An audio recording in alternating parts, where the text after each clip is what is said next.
프리미엄폰 시장을 장악하고 있는 애플의 실적이 기대치를 밑돌면서 스마트폰 시장에 부는 한파가 심상치 않습니다. 위로는 애플과 경쟁해야 되고 또 아래로는 중국의 추격을 뿌리쳐야 하는 삼성과 LG전자에 대해서 위기론이 대두되고 있습니다. 네, 좀 더 자세한 내용 산업부의 조정현 기자와 얘기 나눠보도록 하겠습니다. 조 기자 어서 오시죠. 네. 오늘 새벽쯤에 발표가 된 애플의 실적이 예상보다 좋지 않았습니다. 아무래도 아이폰이 영향을 좀 미쳤을 것 같은데요. 네, 그렇습니다. 분기 매출이 759억 달러에 순이익이 184억 달러니까요. 네. 여전히 무시무시한 성적이긴 합니다. 하지만 말씀대로 문제가 시장 기대치에 못 미친 실적이라는 것에다가 성장세까지 제동이 걸렸고 또 향후 전망까지 밝지 않다는 데 있습니다. 아이폰 판매 증가율이 0.4%에 그쳐서 역대 최저 수준을 기록했고요.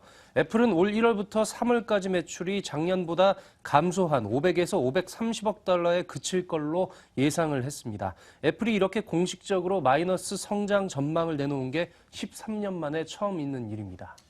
애플도 애플이지만 우리나라 업체들 얘기도 해보도록 하겠습니다. 아무래도 업종 내에서 선두업체가 이렇게 힘들 정도면 한국에서 삼성이나 LG전자는 말할 것도 없겠네요. 그렇습니다. 일단 LG전자의 스마트폰 사업을 담당하는 게 MC 부분인데요. MC 부분이 분기에 438억 원 적자를 기록을 했습니다. 지난 3분기, 4분기 적자를 기록을 하면서 6분기 만에 적자로 돌아섰었는데요. 3분기에 이어서 또 적자 기조가 지속이 됐습니다. 삼성전자도 내일 부문별 실적을 발표하는데요.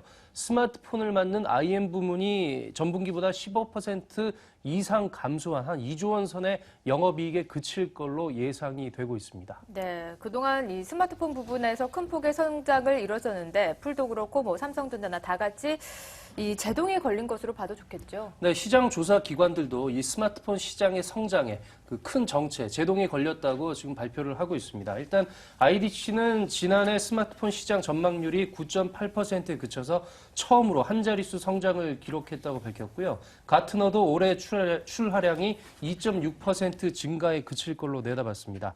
금액 기준으로 하면 2.6%의 소폭 성장인데 출하량 기준으로 하면 소폭 성장인데 금액 기준으로 하면 그마저도 이 마이너스 성장세로 돌아설 걸로 예상이 되고 있습니다.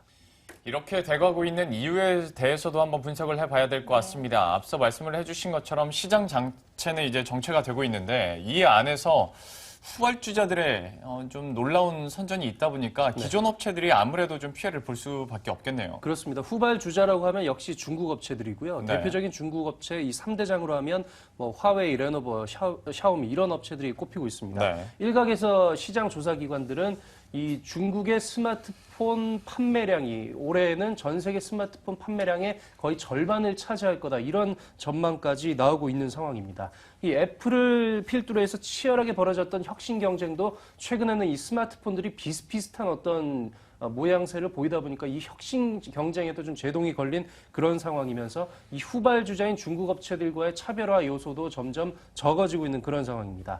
세계 최대 시장인 그 중국의 경제 침체에 대한 우려도 큰 불안 요소 가운데 하나입니다. 네, 요즘 스마트폰 보면 그럴타할 디자인 경쟁력도 없고 가격 경쟁력도 없는 것 같습니다. 새로운 이런 수요점을 찾아야 될 것 같은데요. 결국 또 쉽지 않아 보이거든요. 네, 결국에는 전에 없던 새로운 시장을 발굴을 해서 성장 동력을 찾아 나가야 하는 건데요. 애플마저도 이 전략을 바꾼 상황입니다. 기존에 고가 프리미엄 라인업을 기존했던 애플이 이르면 오는 3월에 그 4인치로 크기를 줄인 새로운 아이폰 모델을 내놓을 거란 전망에 힘이 실리고 있는데요. 문제는 가격인데 그 100만 원을 웃돌던 기존 모델보다 거의 한 절반 가격에 불과한 그런 가격을 책정할 걸로 예상이 되고 있습니다. 이 중국 업체의 삼성전자와 LG전자까지 게다가 최근에 이런 업체들이 중국과 인도 같은 신흥시장 공략을 강화하고 있는데요. 이 중저가 스마트폰 시장이 이미 춘추 전국 시대에 접어들었는데 앞으로는 이 치킨 게임 양상까지 나타날 수 있다는 분석입니다. 전문가 말을 직접 들어보시겠습니다. 이 기술은 이제 중국이 다 따라왔거든요. 그러니까 이제 치킨 게임이 시작된 겁니다. 그러면 우리나라가 중국보다 6, 7배 임금을 높여주고 중국한테 당할 수가 없는 거죠. 스마트폰 시장이 포화된 상태에서 기존 업체들이 힘들 수밖에 없는 상황이고요. 또한 이와 관련해서 내일 오전에 삼성전자의 확정 실적이 또 발표가 되죠. 이 부분도 여러분들이 유심히 지켜보시면서 또 저희가 또 내일 이 시간에 이 부분도 함께 정리해 드리도록 하겠습니다. 지금까지 조정현 기자와 함께했습니다. 고맙습니다.